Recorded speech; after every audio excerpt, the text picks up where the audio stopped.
Hi, hello. Welcome to another episode of Man with a Mentor. I am the man, your host, Matthew Barnard, and you may be wondering what a show called Man with a Mentor may be about. And basically, it's about me finding the most interesting people I know and hearing about how they developed a passion for what they wanted to do with their lives and everything they did to see that come true as a reality for them. And I have such a talented guy here right now, and his name is Matt Tolentino. Welcome. Glad to be here. Thank you. First, I have to say, Matt Tolentino. I love it. It's a rock star name. Yeah, I know, right? It's kind of like when I had Johnny Catalano on a past episode.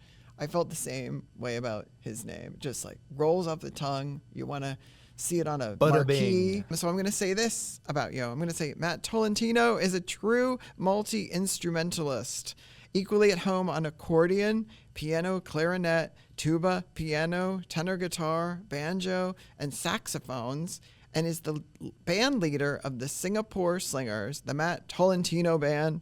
I'm going to love saying it. And the Royal Klobasniks. You do better than most of the guys that try to announce this. The Royal Klobasniks, that's a traditional old-style polka band that I put together in my native Texas that actually still works and does gigs even if I'm not with them. Right. And we have an accordion behind us. What is this is old school? It is very old school, yes. But indeed, there's an accordion here, and it is for go. It's not for show. I actually do play these things, and I service and repair them as well. Okay. This was on an eBay. I got it in 2019. It was a complete basket case, and it was in Milwaukee. And I had a friend of mine out there pick it up and hold on to it till I could pick it up. And when I was moving up here from Dallas to Cincinnati, I swung through Milwaukee, as one does, right? Yes. And picked up an accordion and dragged it home and fixed it up, and you'll hear it a little later on. Oh yeah. Why don't we? Let's hear it right now. Okay. All right. Here we go.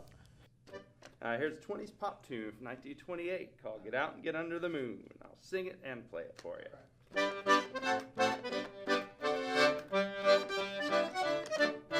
When you're all alone any old night and you're feeling out of tune, pick up your hat, close up your flat, get out, get under the moon. Underneath the bright, silvery light, you'll be feeling better soon. Pick up your hat, close up your flat, get out, get under the moon. Look at the stars above, look at the sweetie's love. Oh boy, give me a night in June. I mean it, all you gotta do, any old night, when you're feeling out of tune. Pick up your hat, close up your flat, get out, get under the moon.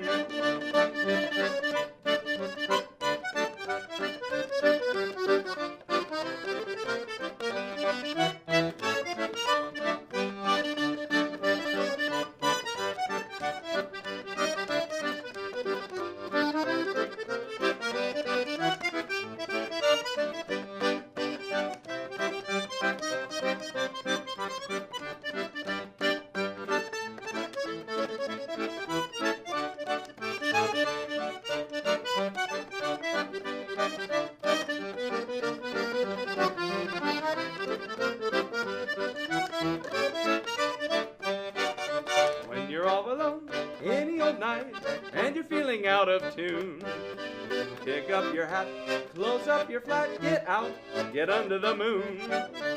Underneath the bright, silvery light, you'll be feeling better soon. Just pick up your hat, close up your flat, get out, get under the moon. Look at the stars above, look at the sweetie's love. Oh boy, give me a night in June. I mean it, all you gotta do, any old night, when you're feeling out of tune. Pick up your hat, close up your flat, get out, get under the moon. Get out, get under the moon.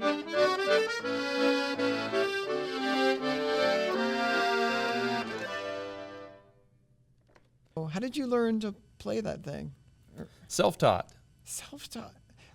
I'm wondering, because let's jump into all the instruments that you play. How did you get into it. Let's go back to when you were little. Let's go way back. Little Maddie Jr. Yeah, so like, how did music come to you? How did the love of this, like, I don't want to call old music. It is like old music. Yeah, but it's like classic, amazing stuff. It is that too. So how did those two things like come into line for you, and all these instruments? And Yeah, so pretty much growing up, I had no interest in sports. It's just not my thing. I always loved music. I used to draw a lot when I was a kid. In fact, my parents thought, oh, he's going to be a visual artist of some sort, because they would buy me one of the big things of office paper this thick from Office Depot and just kind of let me do my thing. And that's what I loved until I was about, 9, 10. But then I started really getting into music and wanting to do something about it and actually play the music I was hearing, which at that time growing up was music of the 1920s, the 1930s. Had a next door neighbor who was a ragtime pianist. And she gave me a compilation of 1920s popular songs recorded by an orchestra, and it was unlike anything I heard. My grandfather was World War II era. My mother liked the oldies. My dad liked modern jazz. And then everything else, like classical, you would just hear when you're out in the wilds. But the music of the 20s was different to me. I said, that's what I want to do. So flash forward to the 6th grade, I was able to do something about it, and I picked up the clarinet, which I still play to this day, but that's sort of where it all began.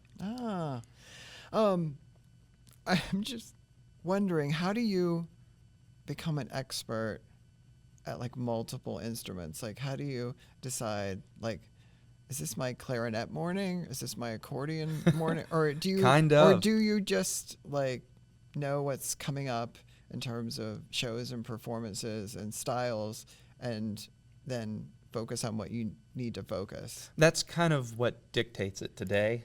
When I was first starting out, I played nothing but clarinet from 6th grade to 9th grade.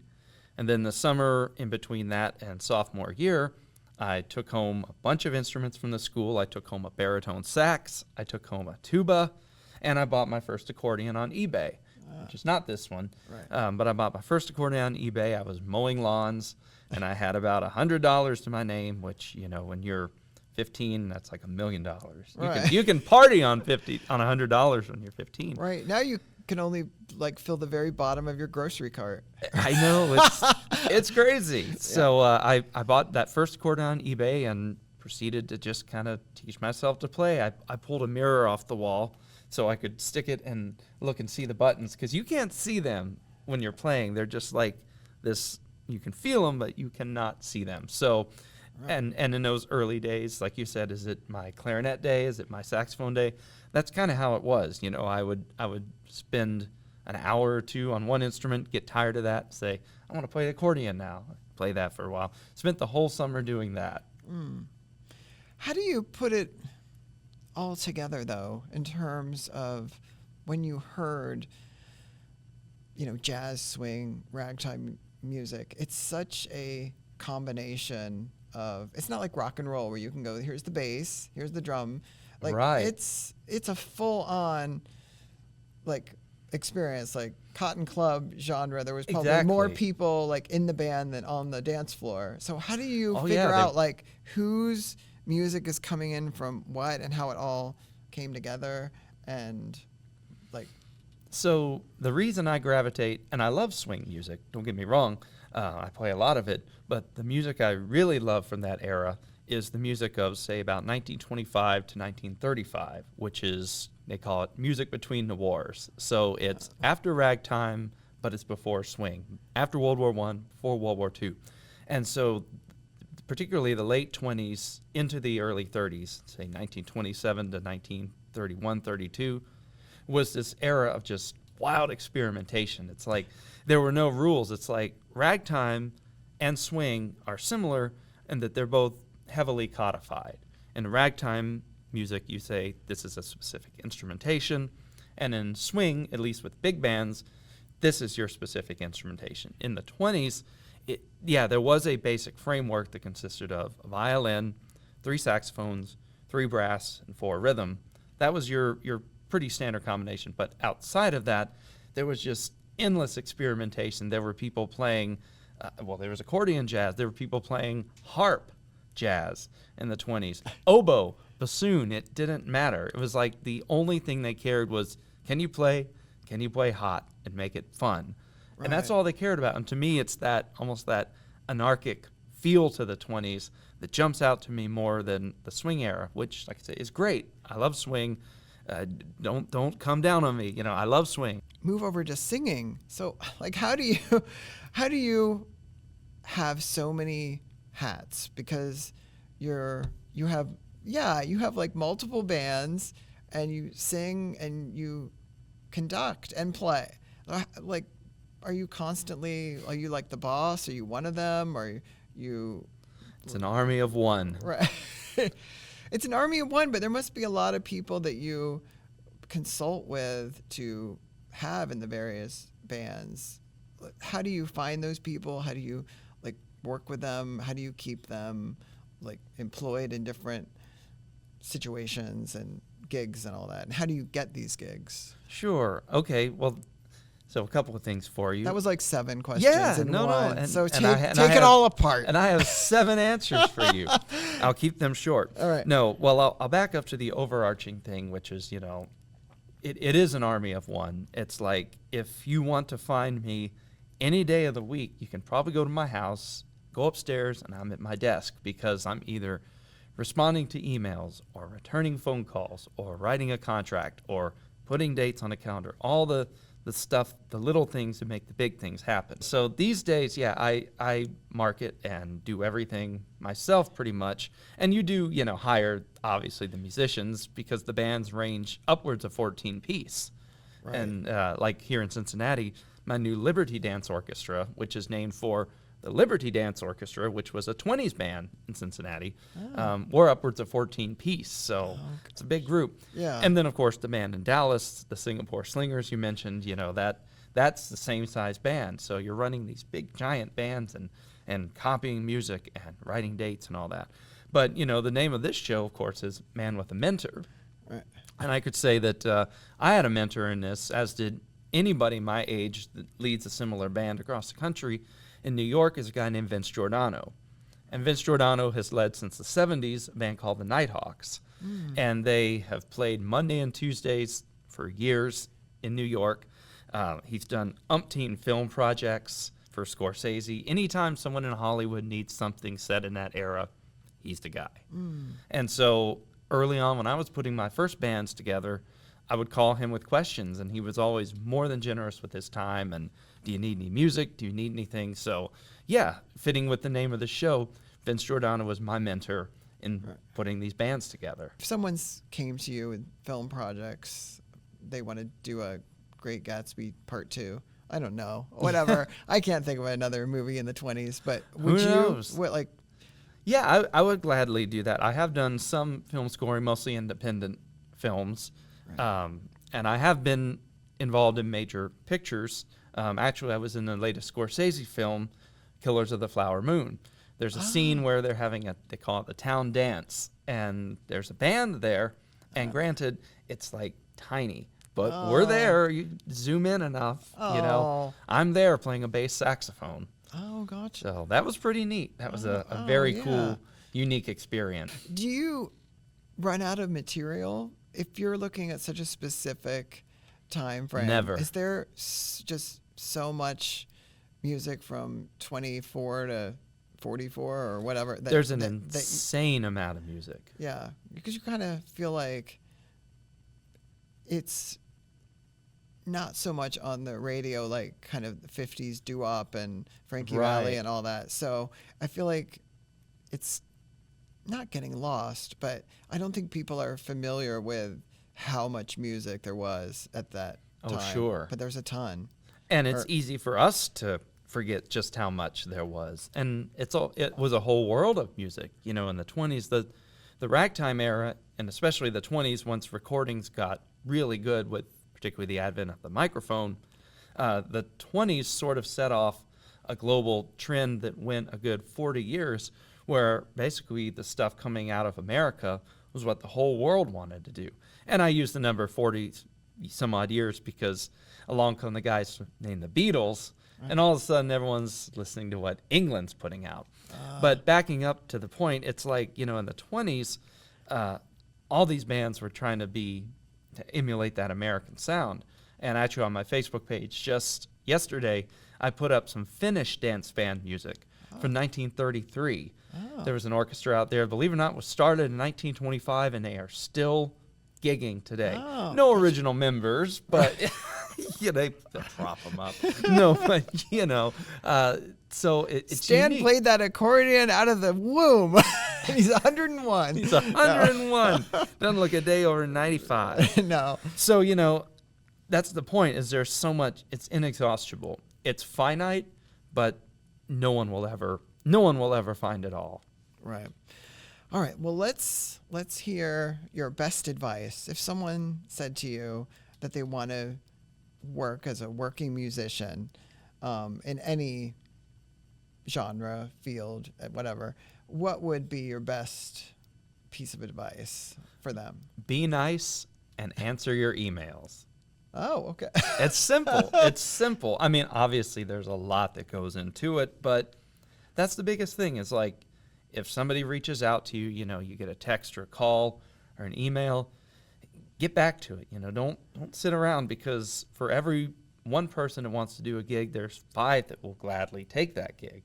And you got to stay on it, and especially today, things move fast. They get their phone and they bleep, bloop, bloop, and, look, I'm looking for this. And sometimes they want it now, And so that's the thing. And the other thing is, just be a nice guy, be a good guy. It's like music is, we're kind of all in this together.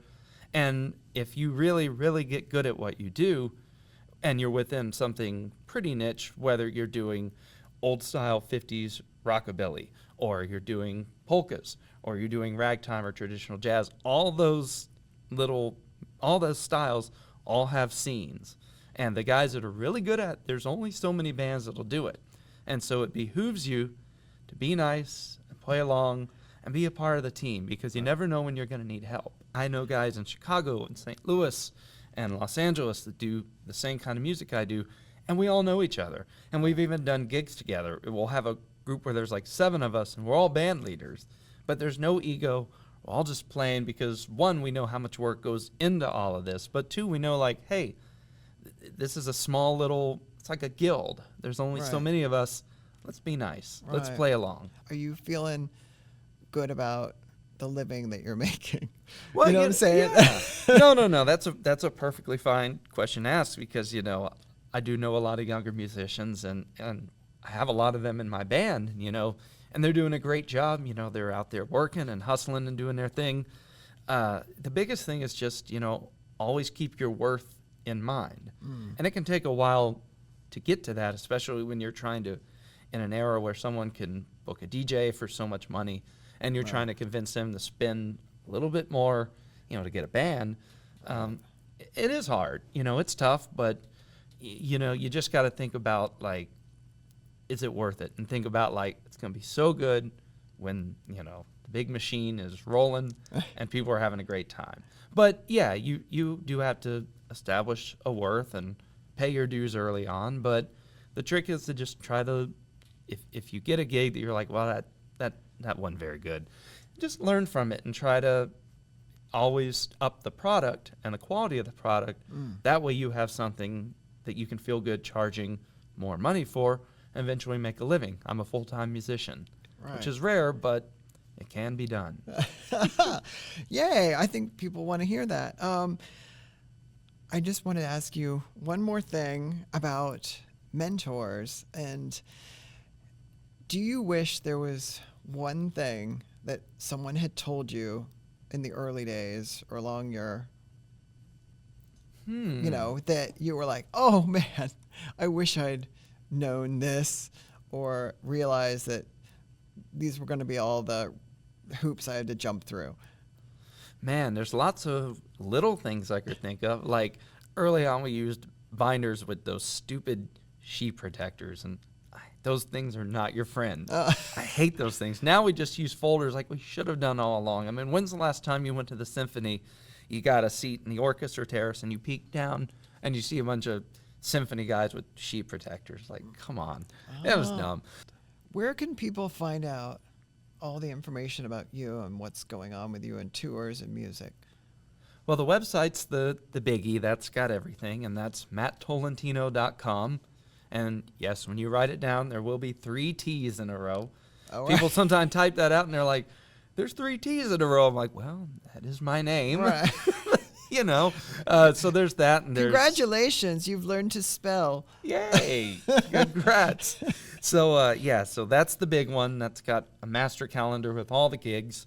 Right. But there's also Instagram, which is at Matt Tolentino 1927. Well, thank you so much, Matt Tolentino, which I love saying. I might say it a couple more times. No, I'm not going to.